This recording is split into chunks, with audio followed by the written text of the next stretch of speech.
our management presentation, and my name is Gabby. My name is Alana. My name is Evelyn. And I'm Chia. I hope you enjoy and listen well. Bye. Let us start on our first recommendation, establishing a fair salary benchmarking system at Celltel. To stay competitive, it is crucial that our compensation is fair and transparent.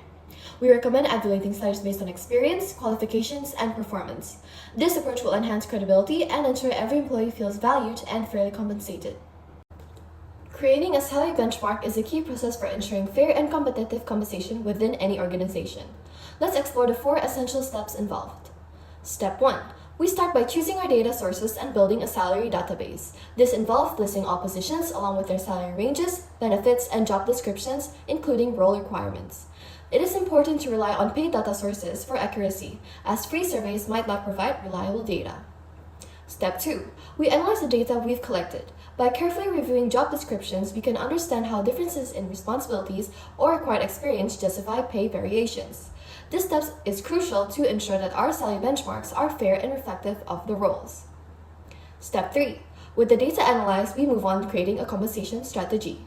This strategy should align salaries with the company's goals, offering higher salaries and better benefits to attract top talent. A well-defined compensation strategy is essential to stay competitive in the market. Step 4. Finally, we define the salary range. Setting clear salary ranges helps promote transparency and reduces inequities within the organization. This step also aids in budget planning. However, it is important to communicate these ranges effectively, balancing transparency with security to avoid leaking sensitive information to competitors. These steps, choosing data sources, analyzing data, creating compensation strategy, and defining salary ranges, are essential for building a strong salary benchmark. This process ensures our compensation is competitive and fair, attracting and retaining top talent. Now, let's talk about who is involved in the salary benchmarking process. First, HR professionals. They play a crucial role by using salary benchmarking to design competitive compensation packages. These packages are aligned with company budgets and help ensure productivity and profitability across the organization. Second, consultants. These experts assist in analyzing pay trends, career progressions, and key industry indicators. Their insights help determine appropriate salary ranges, ensuring that the organization remains competitive in attracting and retaining top talent. Next, we'll discuss the timeline and locations.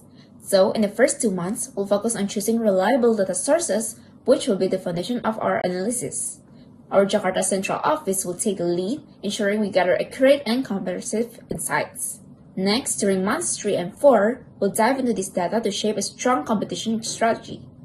By incorporating input from our regional call centers, we'll ensure our approach is well-rounded and considers local market nuances. In the first week of month 5, we'll define a fair and competitive salary range. This step is crucial for attracting and retaining top talent, with regional insights guiding us to meet local expectations. Jakarta, as our operational hub, offers the resources and infrastructure needed to drive these critical phases forward. But there are also the costs for this. Number 1, time.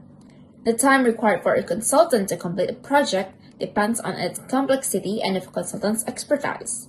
Simple tasks may take a few days to weeks, while moderate projects could last several weeks to months. Complex projects like system implementations or organizational changes may extend over several months to a year. The timeline is also influenced by the consultant's efficiency and client responsiveness, making clear communication and agreed timelines essential for success. The longer time needed to conduct salary benchmarking will create a bigger dissatisfaction from employees that could affect companies' efficiency and productivity. Number 2, payment for the consultants. Consultants could be hired by companies to determine a better salary benchmark. The companies will pay consultants for their services. The payment could be hourly or monthly. There are also the potential problems for this recommendation, such as inaccurate or outdated data. In case the benchmarking information you use is not up to date or does not accurately represent what is happening in the market currently, it may result into inaccurate benchmarks present compensation trends, which may lead to overpayment or underpayment of staff members. Next is overemphasis on external data. When basing too much on external benchmarks and ignoring the firm's internal pay structure and compensation philosophy, organizational goals could be misaligned with culture and budget restrictions. There is also potential legal issues. If an organization fails to align its salary benchmarks with legal requirements like minimum wage laws, equal pay legislation, as well as anti-discrimination rules available, then there are always risks associated with this, hence posing legal problems for companies. For instance, using benchmarks that continue to perpetuate pay gaps between genders or races can result in legal exposures. Next is market volatility. Economic conditions, industrial shifts, or new trends like remote work can lead to a rapid change in the labor market. Salary benchmarks that do not consider these variables may soon become outdated. Now moving on to the second recommendation, which is giving employees a complete training, especially in customer service and product knowledge. First of all, what is employee training? Employee training is the process of teaching all the employees the skill, knowledge, and attitude that they need to successfully fulfill their job requirements. And based on this case, Celltel actually needs to give their employees training, especially in customer service and product knowledge. Now moving on to the steps to conduct the employee training. The first step is to establish the training needs. In this step, we need to see what knowledge or skill that needs to be enhanced. And how do we do this? Is by evaluating the current performance of the employees and then comparing it to the level that we desire to see. And in this step too, we can identify the areas where improvements are necessary. The second step is to define the learning objectives. This step will enable us to create content that facilitates employees' progress towards the goal. The third step is to assemble the training materials. In this step, we need to ensure that the materials are actually based on the learning needs of the employees, and we also need to determine the correct training techniques, because every employee may have different ways of learning, so using a variety of training techniques to keep employees engaged and also interested towards the program is important. And in this step too, the training materials could be in the form of modules, presentation, e-learning, and many more. The fourth step is to conduct the training. In this step, employees' attendance is important, so we need to ensure that the employees are aware well ahead of time about the importance of attending the training. And then, of course, testing the equipment and then preparing the materials beforehand is also important. The last and the fifth step is to evaluate the program. This step will help us determine the success of the training, and we can do this by conducting surveys or questionnaires, and sometimes asking for anonymous feedback is good because it may take the pressure off the employees, so it will let them actually give us a more honest feedback. Now moving on to who is involved in employee training. The first one is HR, where they need to coordinate and oversee the employee training by conducting training and then developing the training program and also tracking the employee progress. The second one are managers. They need to ensure that their team members actually receive the necessary training, for example, by providing on-the-job training, giving feedback to support employee development, and also conducting training evaluations. The third one are employees.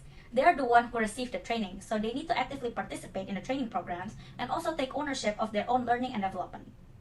The last one are subject matter experts, where they are the individuals with specialized knowledge and expertise in a particular area. So they may be responsible in designing and delivering the training programs and also providing guidance and support to employees if needed.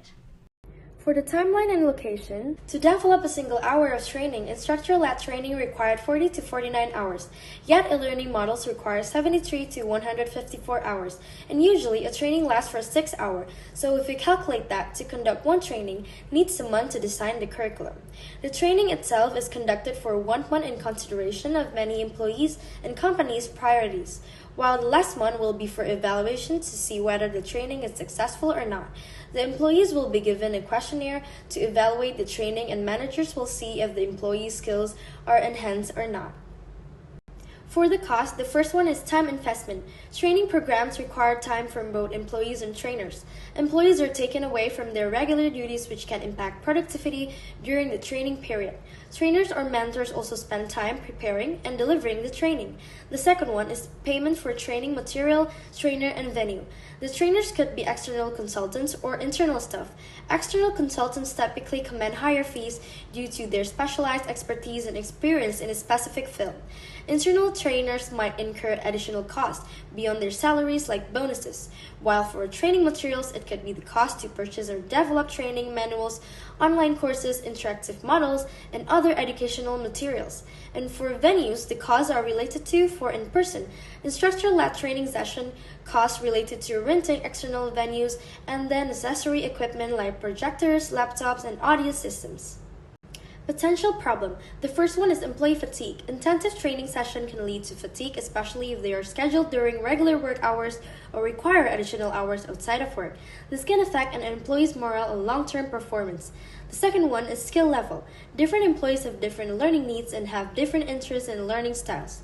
The same approach for everyone and finding the right balance of instruction will be challenging.